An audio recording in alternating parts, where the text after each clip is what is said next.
Hey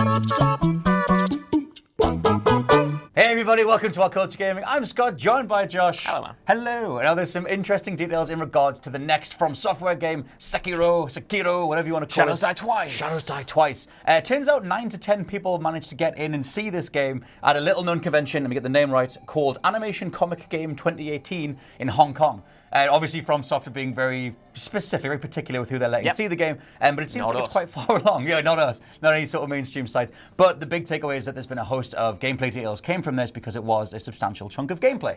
So, going off the trailer that they released like back at E3 or whatever, it seemed like it kind of had like a Tenchu vibe, like stealthy vibe, and this gameplay confirms that. Now you can, basically stealth plays a major part in how you approach the levels and how you approach enemies, which again is a major Tenchu vibe. Yes. And so they basically said, like they were describing the gameplay itself, and said that when you're approaching some sort of combat scenario, there'll be enemies and stuff, but you can thin the ranks by making a point of grapple hooking up and around places and doing drop attacks and stealth attacks to try and thin the ranks a bit before you fight everybody else, which I love. I think that's great. Yeah, well, I know that you really want this to be a sequel sort of to Tenchu. Pretty much is. I know it pretty much is, but also to me, it's equally as much as a spiritual successor as kind of like Bloodborne. It's like it's sort of a weird mix between the two, and I think these gameplay details sort of confirm it. I love the idea that you can stealth kill and sort of like take out a few of the enemies before you actually jump into the fray and start slashing up fools. But have we seen that a little bit too much recently? You know, it's like it's just it's another stealth like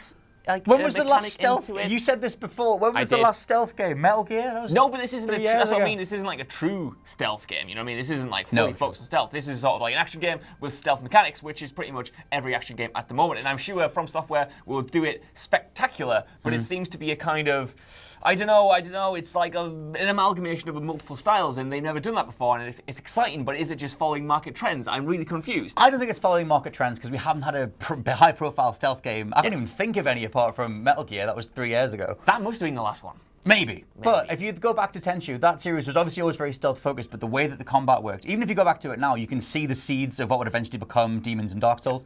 And that seems to be the way that combat works in Sekiro as well. That it's very, you want to block a hell of a lot, you're waiting for your time to strike. Yeah. It's kind of the inversion of the way that Bloodborne set itself up, where you would regain health by leaping back in and, retaliating as fast as possible. This thing seems to be hold back as much as possible, defend, parry, and then strike, which is the way that Tenchu used to do it, because you didn't really have that much health to put up with a whole bunch of different guys. But the way that the animations are set up in this seems to favor waiting it out, like planning the way you want to do stuff. So yeah, they said that the grapple hook has a whole, major impact on the way you approach things and the way that you can evade stuff and get out of combat if you need to, and do that kind of thing. Also, I always get the name wrong, Estus Flask is pretty much back in this, although it's not called the Estus Flask from Dark Souls. That's interesting. Yeah, which just means that you have a dedicated heal button or like a way to always have a healing thing on you. Another sort of Soulsian trait that comes across, which sounds good. Boss characters too factor in, like they describe characters that they called Onis or yokai fighters, different ones that are just different, ancient mythological Japanese beings that you can fight, and stealth attacks won't work on them. Right. So you can leap on them, you'll still do damage, but you won't kill them, which is a little bit like, Assassin's Creed Origins with the way the leveling works. But most interestingly is the weird mechanical arm demon thing. Whatever, I haven't got a name for it yet. But it seems to be that thing is the way that the game handles like on-the-fly switching of weapons. Cool. So the person watching the footage said that they go between, like, you have a sword, at any given time you can switch a button, and they switch to throwing knives, and then they switch to a hand axe. I love that. Yes. That sort of reminds me, again, going back to Bloodborne, the sort of the weapon switching, but on like a whole new level. If you can sort of do it mid-combo, or like you said, switch to throwing knives whilst you're slicing dudes up. Yeah. I love the idea of this. I love the idea of the verticality in particular, like this grappling hook. I love grappling hooks and everything. Like just more of them. 2, more of them. Just make them a staple. Just cause. Only reason I play those games. I was just thinking, we haven't had grappling hooks in ages. Exactly. And this is going to bring them back in a big way. But I think it opens up sort of like the gameplay style in a way that is very un-Souls-like.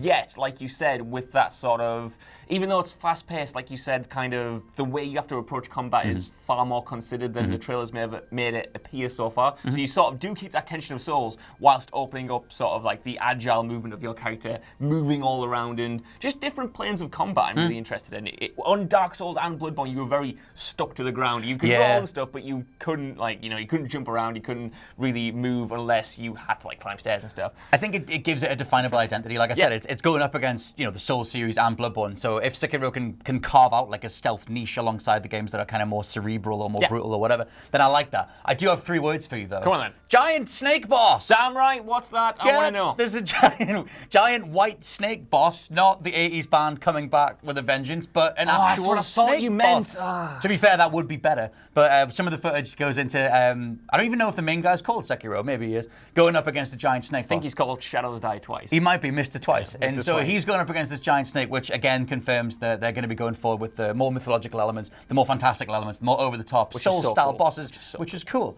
I kind of wonder whether stealth still plays a part into that, as to whether you can go around bosses and drop on them and things like that. In this, it kind of parallels the Asylum Demon encounter from Dark Souls, where in the footage, the big snake comes out at the guy and he just goes, "Oh God!" and then just goes down like a door because he can't fight him yet, and has to come back to him later. They do describe another fight against another boss that you have to fight when they're trying to go over this bridge, and there's just one lone warrior on the other side of the bridge, and it's that Souls feeling of it's on, we need to do this, and that's where their footage ended. Apparently, they got taken out by this character, and that was where their footage ended. But the picture that it paints is one of Souls influences, of Tenchu influences, even Bloodborne or horror style influences with the arm and the set design. It just looks gorgeous. It looks like everything. It does. It's like you said. It's great that they using everything they've learned so far to make this thing that is distinctly its own. You can see flavors of Bloodborne. You can see flavors of Tenchu, and yet it is very much its own thing. And I'm so excited for that, because as much as I love Souls and Bloodborne, they're one of my favorite series ever. I am excited to see From Software do something new that sort of builds upon those incredibly strong foundations. Same. I mean, going into E3, it was always are they going to do? Is it going to be Tenchu? Is it going to be Bloodborne? Is it going to be a sequel to, I forget even what you call that really old game that they did back in 2002, but it was a horror Japanese thing. I'm going to get killed for this. It's a thing. I know, me too. It's a thing.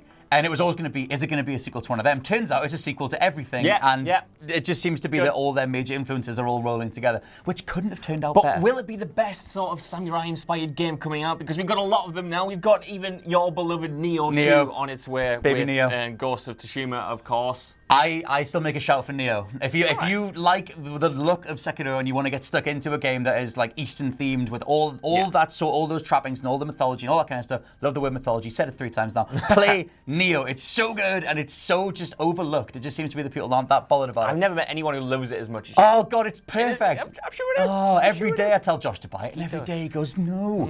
I'm just just give it a shot. But not to worry. Let us know what you think down in the comments below. If you're looking forward to Sekiro and which gameplay features you're looking forward to the most. I've been Scott from WhatCulture.com. I've been Josh from WhatCulture.com. We'll catch you soon. Bye. Bye.